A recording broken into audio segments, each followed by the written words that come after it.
Calvario estaba una cruz, emblema de afrenta y dolor. Y yo amo esa cruz, donde murió mi Jesús, por salvar al más vil pecador.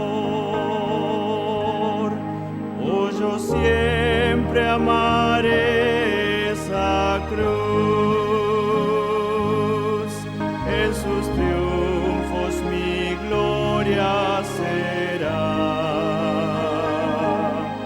Y algún día, en vez de una cruz,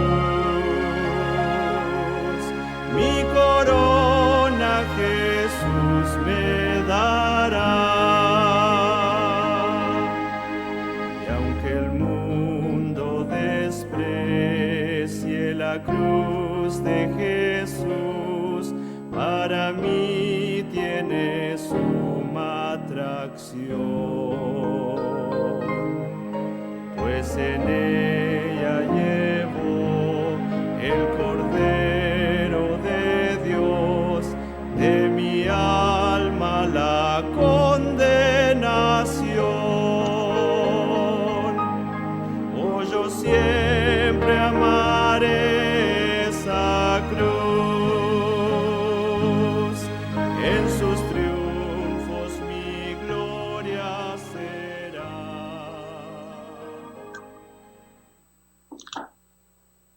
Tengan todos muy buenos días.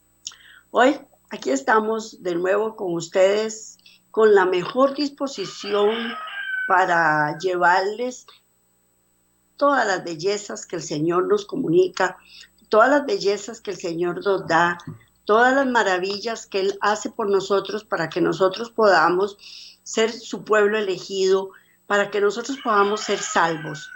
Él se esfuerza demasiado para que nosotros lo logremos y Él hace todo lo posible para que nosotros estemos conjuntamente con Él en las alturas de los cielos en su segunda venida. Por eso es tan importante compartir con ustedes hoy todas estas buenas nuevas de salvación. Y hoy vamos a ver siempre dentro de la justicia del sábado de Dios, vamos a ver 3 días y 3 noches. Entonces, es demasiado importante. Y una de las cosas que vamos a esclarecer hoy es porque hay mucha nubosidad alrededor de los días que el Señor descansó en la tumba del Calvario. Unos dicen que murió un miércoles, otros dicen que murió un viernes, otros dicen que resucitó un Shabbat, que significa también día de fiesta, que no necesariamente tiene que ser un sábado, es un día de fiesta. Bueno, hay un montón de ideologías, de pensamientos, de confusión también sobre esto. Pero hoy, al calor de la Biblia, hoy vamos a ver qué fue lo que realmente ocurrió. Y vamos a ver 3 días y 3 noches, siempre dentro de la justicia del sábado de Dios. Pero no sin antes ponernos a elevar una plegaria al Señor para que Él nos guíe, nos oriente, para que nos ayude, para que nos fortifique, para que nos esclarezca nuestra mente, para que abra nuestra mente, para que nosotros estemos en la mejor disposición de captar todo este mensaje que Él quiere enviarnos para esclarecer, para no tener confusión, porque no debemos ser confundidos. Nosotros no debemos permitir ser confundidos y mucho menos con conceptos erróneos. Entonces, es mejor a la luz de la palabra de Dios estudiar toda esta temática, ¿verdad? Bueno, pues entonces vamos a elevar una plegaria al Señor. Usted en su lugar, donde esté, con su corazón contrito y humillado, participe con nosotros de esta oración.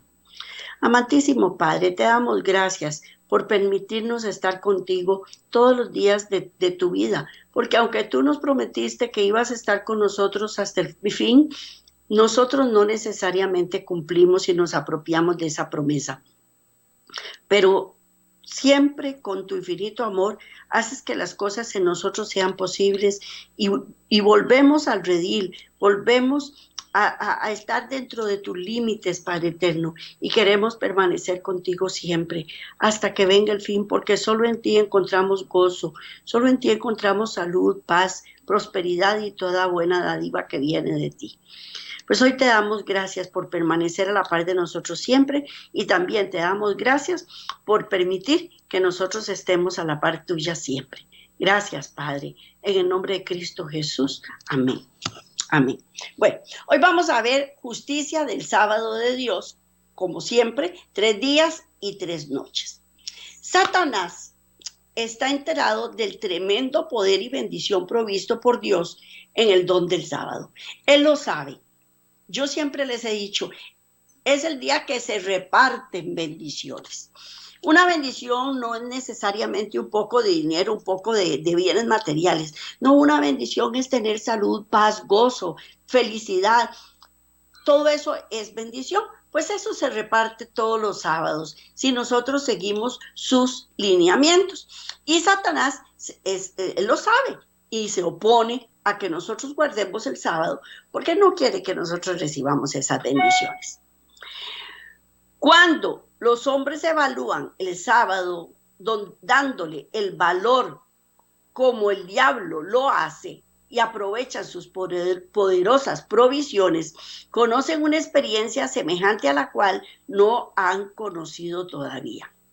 Cuando se ama intensamente como debe ser, Satanás teme y obra con toda su astucia para destruir su influencia. Satanás sabe las poderosas provisiones que Dios nos da siempre los sábados. Y Dios quiere que nosotros tengamos una experiencia con Él, pero Satanás lo sabe. Y entonces se le aplica toda la maquinaria pesada para destruir esta influencia. Una forma efectiva de hacer esto es a través de una falsa enseñanza que realmente parece apoyar al sábado y sin embargo en verdad lo destruye. Una de tales enseñanzas que está ganando terreno en el tiempo presente es la teoría que la fecha de crucifixión es un día más temprano del sexto de la semana. Esta teoría está basada en su comprensión de la palabra de Cristo cuando dijo, vamos a ver qué nos dijo, vamos a leer Mateo 12:40. Mateo 12:40, vamos a ver qué nos dice el Señor en su palabra. Porque como estuvo Jonás en el vientre del gran pez 3 días y 3 noches, así estará el Hijo del Hombre en el corazón de la tierra, 3 días y 3 noches.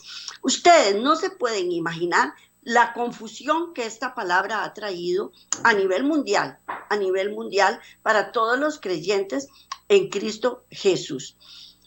¿Cuántas veces estuvo Jonás en el vientre cuántos días en el vientre del pez? 3 días y 3 noches. Así está el Hijo del Hombre en el corazón de la tierra, 3 días y 3 noches. Bueno, pues primero vamos a descifrar qué es el corazón de la tierra. El corazón de la tierra es interpretado por ellos como la tumba. Eso es lo que se interpreta. Así que es, en su primer punto de vista, el tiempo real que Cristo pasó en la tumba de José fue un periodo exacto de 72 horas. De 72 horas. Ninguno duda del hecho de que Él resucitó otra vez el primer día de la semana, aunque algunos niegan que la resurrección tomó lugar en las tempranas horas del día.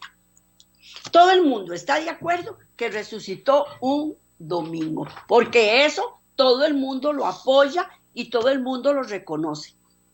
Pero entonces ahí es donde se contradicen, porque si Él resucitó un domingo, entonces ¿cuándo fue que murió? Y eso es lo que vamos a esclarecer. El argumento es que si Cristo fue crucificado el viernes y luego tuvo que permanecer en la tumba durante 72 horas, no habría resucitado el domingo siguiente. Porque si nosotros podemos a contabilizar las horas, no nos calza. Por lo tanto, tan ciertamente como Él resucitó en ese día, debió haber sido crucificado más temprano que el viernes, otro día que no fuera el viernes, y algunos de ellos retroceden el día hasta el miércoles, porque entonces nosotros contamos, estuvo jueves, viernes y sábado, 3 días, y ahí sí nos calza. Entonces, piensan que murió un miércoles, pero no se contabiliza así. El error consiste en el malentendido de lo que es en el corazón de la tierra. Generalmente se asume que es la tumba, aunque no se presentan pasajes para apoyar esta suposición. Esta omisión es entendible hasta que se da cuenta de las evidencias bíblicas que definen lo que Cristo quiere decir con el corazón de la tierra. Si entendieran estas evidencias, los que sugieren la interpretación de esto es la tumba, cambiarían el mensaje. Ellos no enseñarían más una crucifixión de miércoles, sino que sabrían que Cristo murió el 6º día y resucitó el primero. La evidencia más poderosa de todas ya ha sido presentada, en la que el Señor terminó su obra en el 6º día de la semana. En el programa anterior estuvimos analizando que Él terminó su obra en el 6º día de la semana y que descansó el día 7º y comenzó la fase siguiente de su ministerio en el primer día. Ninguno que verdaderamente comprende el Evangelio de Cristo, el poder de Dios por el cual la creación se repite, tendrá problema en ver esto. Él se hallará a sí mismo incapaz de aceptar cualquier doctrina que separa el sábado de la cruz. Conocerá que el único día en que podía haber sido resucitado era el primero. La manifestación del poder de Dios en la primera o segunda creación es absolutamente inseparable de la institución del 7º día, o sea, el sábado. Esta verdad se establece para siempre, que en la justicia de Dios, esa justicia que es desde la eternidad hasta la eternidad, pero hay otra evidencia que para confirmar este hecho. Nosotros vimos en el programa anterior que la creación se repite, que Dios no hace imitaciones, Dios no remienda, Dios no restablece, no, Él lo hace las cosas nuevas. Cuando nosotros vemos una flor que se marchita, Él no agarra la flor y la vuelve a revivir, la misma, no, nace una flor nueva. Nace una mazorca nueva de maíz, nace una papa nueva, porque Dios todo lo que hace, lo hace nuevo. Y es una recreación. Y vimos que Él descansó el sábado. Puede ser lo mismo en la cruz del Calvario. Cuando Él resucitó fue para darnos vida y vida en abundancia, para que tuviéramos salvación, para recrearnos. Para eso lo hizo. Porque la vieja criatura murió y ahora todas van a ser hechas nuevas. Él no agarró a esta María Elena corrupta y se la va a llevar al cielo, así como está. No, me va a dar un cuerpo nuevo, me va a dar una mente nueva, me va a dar todo nuevo, todo, absolutamente todo, porque esto no sirve. Y va a ser pasado por fuego, va a ser quemado.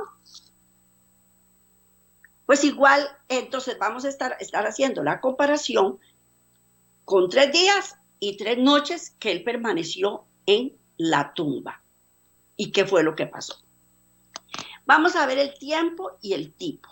La admirable exactitud de la profecía bíblica es ciertamente impresionante.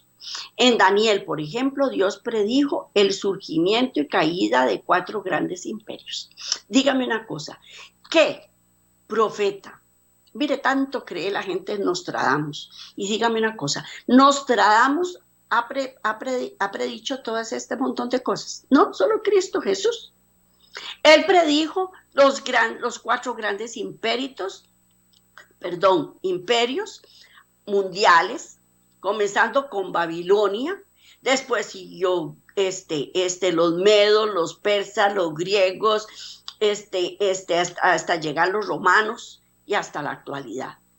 En la estatua de Nabucodonosor está el tiempo, desde tiempos de Babilonia hasta la actualidad. En historia, exactamente 4 grandes han de ser hallados. Aún cuando grandes y ambiciosos hombres se esforzaran por tomar el cetro del dominio mundial, vez tras vez, desde que el último pasó, ellos no pudieron quebrantar la profecía. No se pudo. Cuando él le dio la profecía a Daniel, estaba el rey Nabucodonosor, y sin embargo, fueron transcurriendo los siglos y se fueron instaurando los reinos tal y como él se lo había dicho a Daniel. Ese es Dios, ese Dios. Vamos a leer Daniel 9, del 24 al 27. Daniel 9, del 24 al 27. 70 semanas están determinadas sobre tu pueblo y sobre tu santa ciudad, para terminar la prevaricación y poner fin al pecado, y expiar la iniquidad, para traer la justicia perdurable, y sellar la visión y la profecía, y ungir al santo de los santos. Sabe pues y entiende que desde la salida de la orden para restaurar y edificar a Jerusalén hasta el Mesías príncipe, habrá 7 semanas y 72 semanas. Se volverá a edificar la plaza y el muro en tiempos angustiosos. Vamos a leer Daniel 9, del 26 al 27. Y después de las 72 semanas se quitará la vida al Mesías, mas no por sí. El pueblo de un príncipe que ha de venir destruirá la ciudad y el santuario, y su fin será con inundación. Hasta el fin de la guerra durarán las devastaciones. Y por otra semana confirmará el pacto con muchos, y a la mitad de la semana hará cesar el sacrificio y la ofrenda. Después, con la muchedumbre de las abominaciones, vendrá el desolador, hasta que venga la consumación y lo que está determinado se derrame sobre el desolador.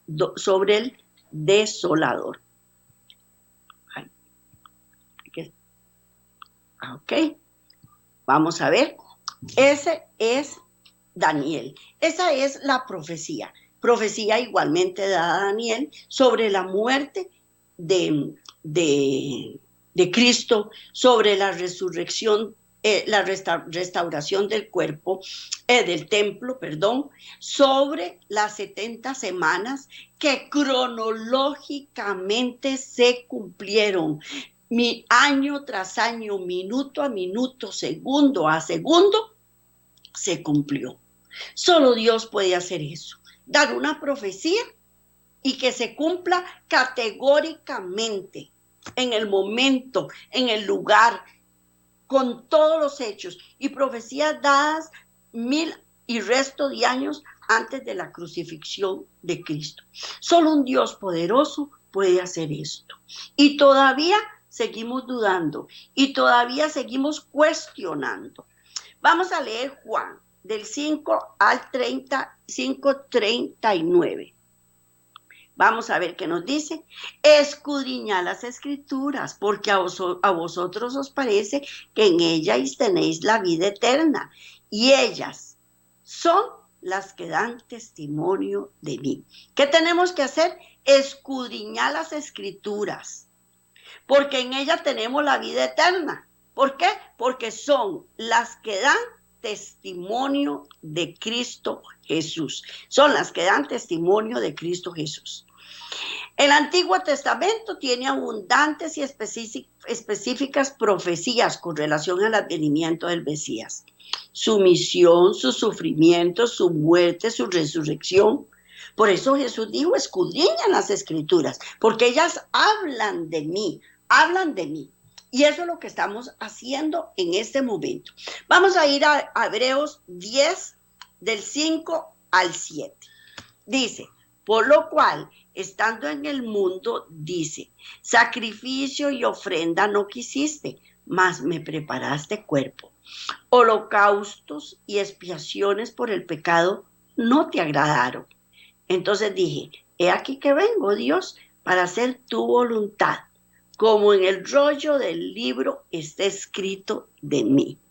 Como en el rollo del libro está escrito de mí. Si nosotros escudriñamos las escrituras, si vemos todas las cosas que pasaron y que pasarán, nadie nos puede engañar. Pero como somos tan incrédulos, decimos no, porque la Biblia fue escrita por seres humanos y yo no creo en las palabras de los seres humanos, eso no lo voy a creer, pero sí creo en las montones de profecías que dicen, bueno, yo no, ya gracias a Dios que no lo hago, se va donde agoreros, hechiceros, inventamos que los Simpson y que todos dijeron las cosas que iban a pasar. Eso sí lo creemos. Pero cuando les decimos la palabra de Dios, no, a Dios no lo meta aquí. Esto no está bien. Eso no está bien. Yo no creo en eso porque eso fue escrito por hombres. ¿Quién hizo los Simpson? Hombres. ¿Quién era Nostradamus? Un hombre. ¿Quién es la Virgen de aquella que está en Italia? No era una mujer también. Los chiquitos que fueron y la vieron, la Virgen de Fátima. No eran niños, no eran seres humanos también. Entonces, ¿por qué sí le creemos a ellos? ¿Y por qué no creemos lo que dicen las Santas Escrituras? Es ahí donde el diablo nos confunde. Bueno, prosigamos. El libro al que se refiere aquí es el Antiguo Testamento, las únicas escrituras disponibles para ellos en aquel tiempo. Las profecías contenidas se daban al menos de dos formas. Una era por declaraciones directas y la otra era en los tipos y en los símbolos. Estos últimos incluían, en particular, el sacrificio matutino y vespertino, la Pascua, las fiestas del pan sin levadura y las primicias. Todas las fiestas de Jehová estaban ¿a dónde? En los rollos, en los escritos, en la Torá, que era lo que ellos estudiaban en aquel entonces. Y ello daba testimonio de Cristo Jesús, que ahora todos los sufrimientos que él iba a padecer, todas las cosas que se le iban a hacer, todo, absolutamente todo estaba escrito ahí. Prosigamos. Leamos 1 Corintios 5:7 y 1 Corintios 15:23. Dice así: limpiaos pues de la vieja levadura, para que seáis nueva masa, sin levadura como sois, porque nuestra Pascua, que es Cristo, ya fue sacrificada por nosotros. Pero cada uno en su debido orden. Cristo las primicias, y luego los que son de Cristo en su venida. ¿Qué tenemos que hacernos? Limpiarnos de la vieja levadura. ¿Qué es limpiarse de la vieja levadura? Es quitarse los preconceptos que nos han dado de generación tras generación y que creamos en Cristo, que ya fue sacrificado por nosotros. Y Cristo las primicias y luego los que son de Cristo en su segunda venida. Eso es importantísima. ¿Por qué? Porque la inmolación del Cordero Pascual prefiguraba la muerte de Cristo. Y si nosotros vemos todas esas escrituras que estaban dadas a los israelitas, todo absolutamente hablaba de Cristo. Desde Génesis, cuando Adán mató al corderito, estaba tipificando a Cristo Jesús. Y así sucesivamente se siguieron inmolando corderos pascuales hasta que vino Cristo en su primera venida y se juntó el tipo con el antitipo. La gavilla de las primicias de trigo, que era costumbre mecer ante el Señor en tiempo de Pascua, era figura típica de la resurrección de Cristo. ¿Verdad que sí? Entonces, era una gavilla que tenía que ser escogida de la mejor, y no era cualquier finca la que tenía esa gavilla. Dios decía cuál era la gavilla, dónde la podían encontrar, cuál era su ubicación, porque era escogida. ¿Por qué? Porque tipificaba la resurrección de Cristo. San Pablo también dice que la resurrección del Señor y de todo su pueblo. Cristo las primicias, luego los que son de Cristo en su venida. Como la gavilla de ofrenda mecida, que eran las primicias o los primeros granos maduros escogidos antes de la cosecha. No se podía recoger la cosecha hasta que la primicia fuera recogida. No se podía, no se debía. Ya una vez que se apartaba la primicia, entonces ahora sí, todo el mundo podía cosechar, recoger la cosecha. Cristo las primicias, luego las que son de Cristo en su venida, como la gavilla de la ofrenda mecida, que eran las primicias a los primeros granos maduros recogidos antes de la cosecha. Así también Cristo es primicia de aquel inmortal cosecha de rescatados que en la resurrección futura serán recogidos en el granero de Dios. La Pascua era la primera de una serie de fiestas típicas de Dios que él había bosquejado delante de los israelitas como profecías de futuros eventos. Señala especialmente la muerte de Cristo, mientras otras indicaban eventos que iban a tomar lugar en la historia de la iglesia o en experiencias de sus miembros individuales, subsecuentes al gran sacrificio. No solamente indicaba lo que iba a suceder, sino cuándo iba a suceder. Por eso les digo, cronológicamente está todo escrito, todo cronológicamente. Lo que pasa es que tenemos la cabeza tan obcecada y somos tan necios que no queremos entender. Estos símbolos se cumplieron no solo en cuanto al acontecimiento, sino también en cuanto al tiempo. El día del 14 del primer mes, los judíos, el mismo día y el mismo mes en que 15 largos siglos antes el Cordero Pascual hubiera sido inmolado. Eso se hicieron durante 15 siglos. Llegaban el día 14 los judíos y todo era cronológicamente establecido y debía hacerse de acuerdo como Dios lo había establecido en su plan. Cristo, después de haber comido la Pascua con sus discípulos, estableció la institución que debía conmemorar su propia muerte como Cordero de Dios, que quita el pecado del mundo. En aquella misma noche fue aprehendido por manos impías para ser sacrificado e inmolado. Y como antitipo de la gavilla mecida, nuestro Señor fue resucitado entre los muertos al tercer día. Primicia de los que durmieron. Vamos a leer 1 Corintios 15:20 y Filipenses 3:21. Dice 1 Corintios 15:20, mas ahora Cristo ha resucitado de los muertos, primicia de los que durmieron.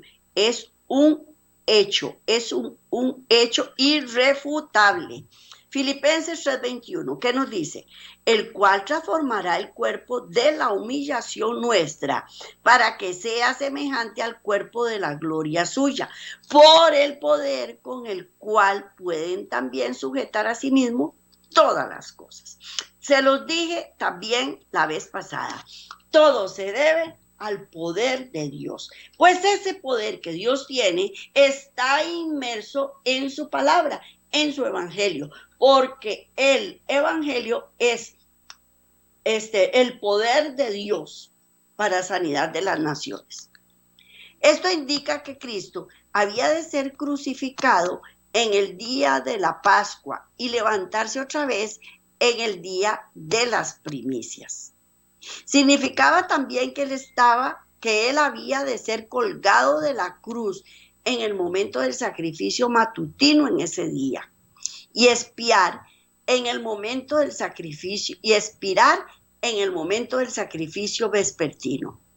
Añádase todo esto el hecho de que su muerte para confirmar la conexión entre el sábado y la obra de la creación y recreación. Había de ocurrir el sexto día. La resurrección tenía que ser el primer día de la semana. Si él terminó su obra de creación el sexto día, también su obra de restauración debió ser terminada en el sexto día. Si después de que terminó la creación descansó el sábado, después de la recreación o de la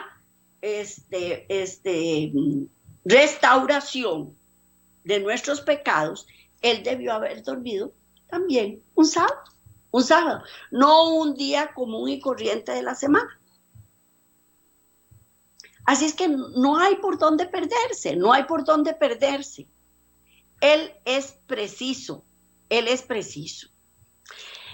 ¿Qué es lo que hace difícil esto? Lo que hace difícil esto es el hecho de que la Pascua no ocurría en el mismo día de la semana cada año. ¿Por qué? Porque se escogía, ustedes vean un calendario. Yo cumplí un jueves años el año pasado, pero este año ya no me cae jueves, me cae viernes. O si es un año bisiesto, entonces ya no me cae viernes, sino que me cae sábado, porque va variando el día, no la fecha, es el día, nada más el que va variando. Entonces eso es lo que ha confundido a las personas, porque fluctúa, el día va fluctuando a través de la semana, justamente como hace una fecha hoy vinculada en los aniversarios. La Pascua fue programada para el día 14 del primer mes. Esa fecha caía en varios días a través de la semana al pasar los años. Por lo tanto, el año en el que Cristo fue crucificado había de hacer un año cuando la Pascua caía el mismo día. ¿Por qué? Porque ahí se juntaba el tipo y el antitipo y ahí tenía que coincidir todo como un engranaje, debía coincidir. Y por eso se dio así, porque el Dios es el maestro de la precisión. Él es el maestro de la precisión. Ustedes se han fijado cuando dicen, va a haber un eclipse de sol o de luna, va a ocurrir tal día a tal hora. Va a durar tanto en oscurecerse la luna o el sol o la tierra o lo que sea. Va a durar tantos minutos. Y mire, usted coge el reloj y cronológicamente se cumple, porque ese es Dios. Él es el maestro de la precisión. Y todos esos fenómenos se dan por la misericordia de Dios y porque Dios lo estableció así. Y nada puede hacer de otra manera, porque Él no cambia. Por lo tanto, cada evento profetizado había de caer exactamente cuando Dios en la profecía indicaba que había de caer. Por ejemplo, 50 días después de las primicias venía la fiesta de las semanas que llegó a ser conocida como Pentecostés. Este es el tiempo en que el Señor había escogido para el derramamiento de su espíritu. Es impresionante ver cómo la promesa se cumplió, ni un día antes ni un día después. Esto está escrito. Cuando llegó el día de Pentecostés, estaban todos unánimes juntos, porque ese es Cristo Jesús.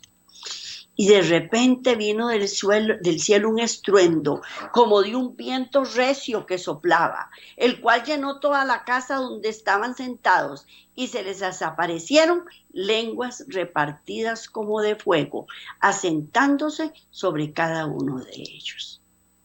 Ese es Cristo Jesús. Ese es Dios. Y fueron todos llenos del Espíritu Santo y comenzaron a hablar en otras lenguas según el Espíritu les daba que hablasen. Vamos a leer Hechos 2 del 1 al 4. Hechos 2 del 1 al 4, que nos dice así. Cuando llegó el día de Pentecostés, estaban todos unánimes, juntos, y de repente vino del cielo un estruendo, como de un viento recio que soplaba, el cual llenó toda la casa donde estaban sentados, y se les aparecieron lenguas repartidas como de fuego, asentándose sobre cada uno de ellos. Y fueron todos llenos del Espíritu Santo, y comenzaron a hablar en otras lenguas, según el Espíritu les había indicado que hablar. Dios no puede ser diferente. Él es perfecto. Él es la perfección. Y después de que Él murió, 50 días después, todos los discípulos decidieron reunirse. Y ahí fue donde vino el derramamiento del Espíritu Santo. De igual manera, Cristo murió en el momento del sacrificio vespertino, el día de la Pascua. Él comió la Pascua con sus discípulos en el tiempo correcto, que era la tarde del día 14 del primer mes. El día siguiente fue crucificado en la cruz en el monte del sacrificio vespertino para cumplir el tipo de servicio diario. Murió en el momento exacto, que la hora de su muerte ocurrió con el sacrificio vespertino en el templo. El cordero escogido para la ocasión estaba de pie al lado del sacerdote, quien con el cuchillo en alto y sus músculos tensos ya estaba listo para quitarle la vida. En ese instante, Cristo murió y el velo del templo se rasgó y el cordero escapó vivo.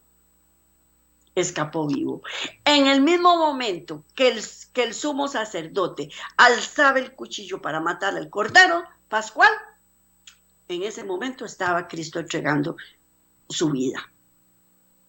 Y se rasgó el velo. Todo, absolutamente todo coincidió. Minutos, segundos, milésimas de segundos, todo fue cronometrado. Cuando los labios de Cristo exclamaron el fuerte clamor, consumado es, los sacerdotes estaban oficiando en el templo. Era la hora del sacrificio vespertino. Habían traído para matarlo el cordero que representaba a Cristo, ataviado con sus vestiduras significativas y hermosas, y el sacerdote estaba con el cuchillo levantado como Abraham a punto de matar a su hijo. Con intenso interés el pueblo estaba mirando, pero la tierra tembló y se agitó.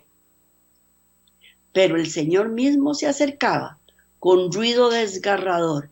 El velo interior del templo fue rasgado de arriba abajo por una mano invisible que dejó expuesto a la presencia de Dios.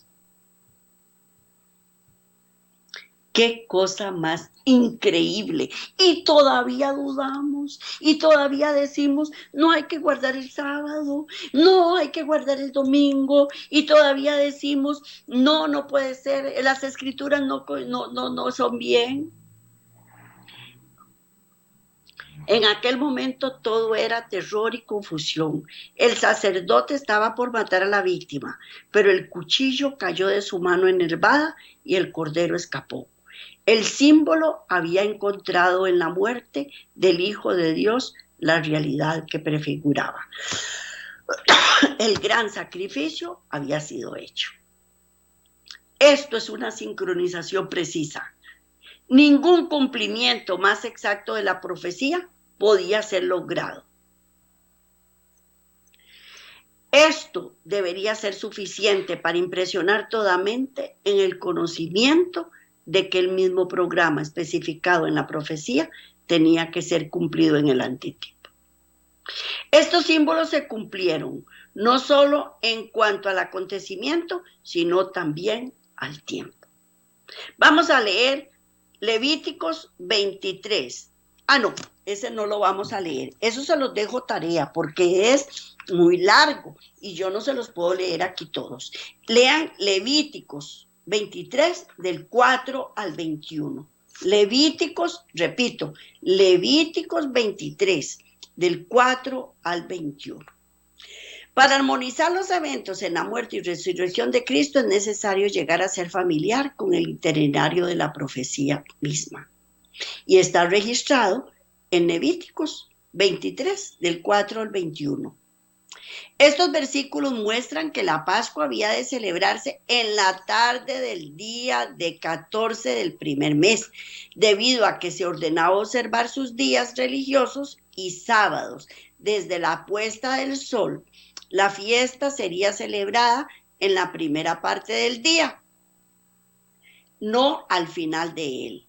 En otras palabras, la fiesta de la Pascua realmente había sido comida durante la noche y el periodo entero del día siguiente. Eso se encuentra también en Levíticos. Vamos a leer Levíticos 23, 7 y Números 28, 17, 18. Vamos a ver qué nos dice Levíticos 23, 7. El primer día tendréis santa convocación y ningún trabajo de siervo haréis. Ningún trabajo de siervo haréis.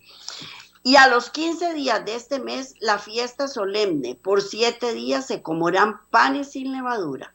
El primer día será de santa convocación. Ninguna obra de siervo haréis. Ninguna. Habían días en que se podían hacer obras, pero había días en que no se podían hacer obras porque eran de santa convocación.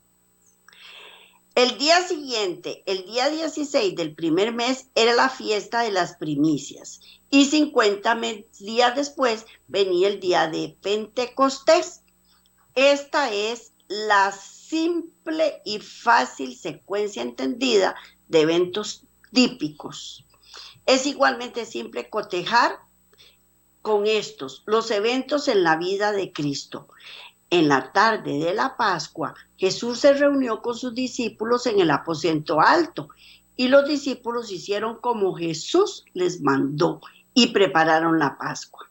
Cuando llegó la noche, se sentó a la mesa con los 12. Vamos a leer Mateo 26, del 19 al 20. Dice así: y los discípulos hicieron como Jesús les mandó y prepararon la Pascua. Cuando llegó la 17 y 20, dice, cuando llegó la noche se sentó a la mesa con los 12. Él llegó y se sentó a la mesa con los 12. Vamos a leer ese mismo en Mateo 26, pero ahora el versículo, no, tampoco lo puse porque es del 36 al 46. Se los dejo de tarea porque son muy largos y yo no los puedo leer aquí todos estos versículos. Ustedes tienen que escudriñarlos. Dice, fue traicionado por Judas, arrestado. En los versículos del 47 al 56. Van a tener que leer casi todo Mateo 26, del 19 en adelante, mejor. Yo aquí les estoy leyendo unos pocos versículos que son los más representativos, pero lo mejor es que ustedes lo lean todos. Cuando llegó la noche, se sentó a la mesa con los 12. Después de esto salió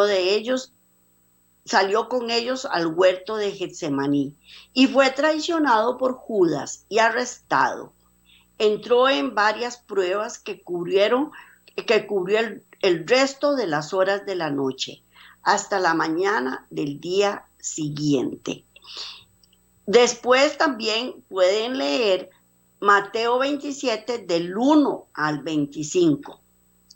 Él fue crucificado en la hora sexta. Vamos a leer Marcos 15, 25. Marcos, vamos a leer. Mateo 20, vamos a seguir leyendo aquí. Mateo 26, 57. Los que prendieron a Jesús le llevaron al sumo sacerdote Caifás, donde estaban reunidos los escribas y fariseos y ancianos. Mateo 15, 25.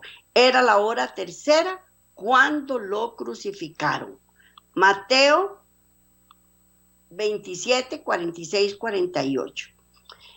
Cerca de la hora novena, Jesús clamó a gran voz diciendo: Elí, Elí, lama sabactani. Esto es, Dios mío, ¿por qué me has desamparado? Algunos de los que estaban allí decían al oírlo: Elías llama a este. Y al instante, corriendo uno de ellos, tomó una esponja, la empapó en vinagre y poniéndolo en una caña, le dio de beber. Todo se va cumpliendo cronológicamente. A la hora que fue crucificado, todo lo que le hicieron, todo lo que lo flagelaron, lo que lo golpearon, cuando la lanza atravesó su costado, todo está en las Sagradas Escrituras. No hay por dónde perderse. Todo se cumplió en el momento, en la hora buena. Esto era alrededor de las 3 de la tarde del día 14, antes de la puesta del sol. Él fue sepultado en la tumba de José, donde descansó el sábado. En las tempranas horas del día siguiente, el primer día de la semana, el ángel del Señor descendió del cielo, quitó la piedra y se sentó sobre ella, mientras Jesús se levantó de los muertos y salió de su tumba. Vamos a leer Mateo 28, versículo 1 y 2.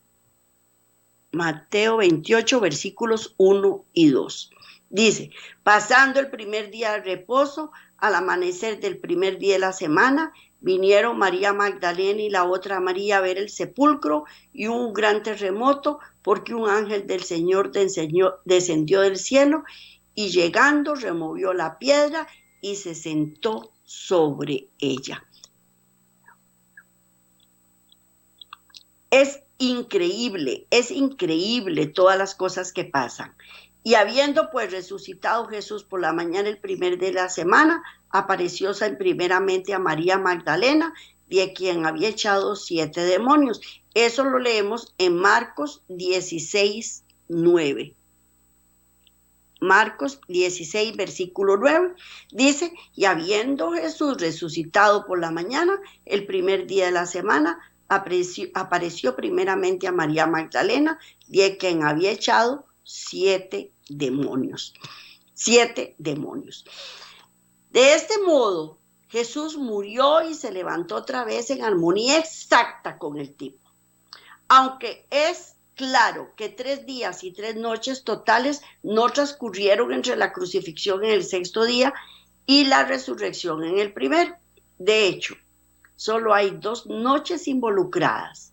Fueron los que nosotros llamaríamos la noche del viernes y del sábado, de acuerdo con la terminología occidental. Nosotros lo estamos analizando desde el punto de vista de nuestros días. Un día que dura 24 horas, que empieza a las 12 de la noche y termina que empieza a las 12 de la noche y termina a las 12 de la noche el día siguiente, pero nosotros sabemos que bíblicamente el día empieza a las 6 de la tarde y termina a las 6 de la tarde del día siguiente. Y se está analizando desde el punto de vista occidental. está en armonía exacta. Para los judíos, conforme a los registros bíblicos, era la noche del sábado y la del primer día de la semana. Asimismo, solo 2 días fueron involucrados. Fueron las horas restantes del sexto día y toda la porción del día séptimo. Ninguna parte del primer día de la semana pasó en el sepulcro, porque Él resucitó antes de la salida del sol. Antes de la salida del sol. Esta igualdad de la historia de fin de semana con la profecía verdaderamente muestra que todas las cosas fueron cumplidas conforme al tiempo y al tipo. Si así no hubiera sido, entonces la profecía no tendría significado. Aún peor, la palabra de Dios se convertiría en descrédito y desconfianza. Cuando esto sucede, nosotros estamos en una disposición donde la verdad no puede ser más conocida. No se puede confiar en Dios y nuestra condenación eterna se asegura. Se puede confiar en la profecía porque fue cumplida al pie de la letra. Cristo murió en la tarde del primer día de la Pascua, el día 14 del primer mes. Descansó el día siguiente, que era el sábado, y resucitó como las primicias en el primer día de la semana. No podía ser otra manera en ambas cosas, desde el punto de vista de la profecía y el hecho de que era la obra de la creación repetida. Es increíble, es increíble. Y este tema no lo vamos a analizar solamente hoy. Esto queda también un poco para la próxima semana. Los invito a que también la próxima semana vean la conclusión de este tema. Pero bueno, vamos a terminarlo primero. El tercer día. En la tarde del domingo, 2 discípulos transitaban en el escabroso camino a Emaús. Cuando Jesús, sin darse a conocer, les sorprendió y los acompañó. No hablaban por inspiración ni proféticamente, sino dando el reporte de lo que ellos habían visto y decían: ahora, además de todo esto, hoy ya es el tercer día de que esto aconteció.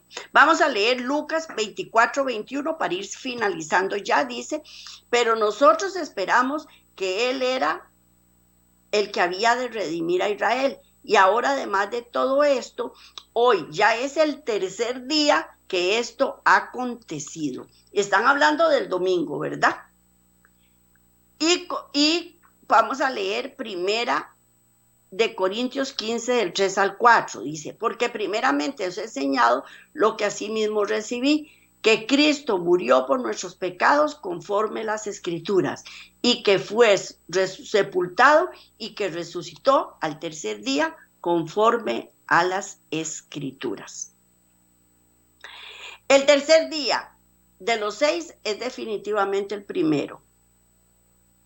Lo que es más significativo es que Pablo confirma que la resurrección es el tercer día y que fue conforme a las Escrituras, por lo tanto un cumplimiento de ellas. Ninguno entendía mejor las profecías contenidas en los servicios típicos del Antiguo Testamento que el gran apóstol Pablo.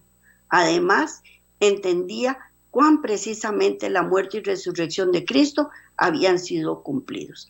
Y vamos a leer ahora los últimos versículos que están contenidos aquí en este tema, y es Mateo 16:21, 17:23 y 20:19. Dice: desde entonces comenzó Jesús a declarar a sus discípulos que le era necesario ir a Jerusalén y padecer mucho de los ancianos y de los principales sacerdotes y de los escribas, y ser muerto y resucitar al tercer día. Y le matarán, mas el tercer día resucitará. Y ellos se entristecieron en gran manera. Y le entregarán a los gentiles para que le escarnezcan, lo azoten y lo crucifiquen, mas el tercer día resucitará. Marcos 9:31, porque enseñaba a sus discípulos y les decía: el Hijo del Hombre será entregado en manos de hombres y le matarán, pero después de muerto resucitará ¿cuándo? El tercer día. Y por último, Lucas 9:22 y 18:23. Y diciendo, es necesario que el Hijo del Hombre padezca muchas cosas y sea desechado por los ancianos, por los príncipes y sacerdotes y por los escribas, y que sea muerto y resucite ¿cuándo? Al tercer día. Entonces él, oyendo esto, se puso muy triste porque era muy rico. Aquí él estaba hablando al muchacho este rico de la historia, de la profecía. En estos versículos, Cristo es muy específico, estableciendo cada tiempo por el que pasaría, y desde este momento, el tercer día, cuando se levantara otra vez. Porque enseñaba a sus discípulos y les decía, el Hijo del Hombre será entregado en manos de hombres y le matarán, pero después de muerto resucitará. ¿Cuándo? El tercer día. No hay forma donde perderse. No hay forma. ¿Resucitará cuándo? El tercer día. Él descansó el sábado. Terminó su obra creadora y descansó. Terminó su obra restauradora y descansó. ¿Cuándo? El sábado. ¿Cuál es el día de descanso? El sábado. No hay donde perderse. Es la justicia viviente, es el sábado de Dios. No hay donde perderse. Pero Satanás, como se los dije al principio, ve que hay un montón de bendiciones en cumplir este día como un día santo del Señor y no quiere que recibamos esas bendiciones. Tontos somos en no hacerle caso al Señor. La Biblia fue escrita por hombres, sí, fue escrita por hombres, pero guiados por el Espíritu Santo. Y no hay contradicción en ella. Cronológicamente está todo perfecto, porque Dios todo lo hace perfecto. Y solo Dios pudo haber guiado a estos hombres a esta perfección, para que ellos pudieran estampar en las Escrituras todo lo que iba a acontecer cronológicamente, físicamente, hasta psicológicamente, todo lo que Cristo iba a sufrir por nosotros, por usted, por mí. Este era el tema de hoy. Los espero la próxima semana. Miles de bendiciones para todos y que tengan una feliz semana. Pues en ella triunfante a la muerte venció y mi ser puede salvar.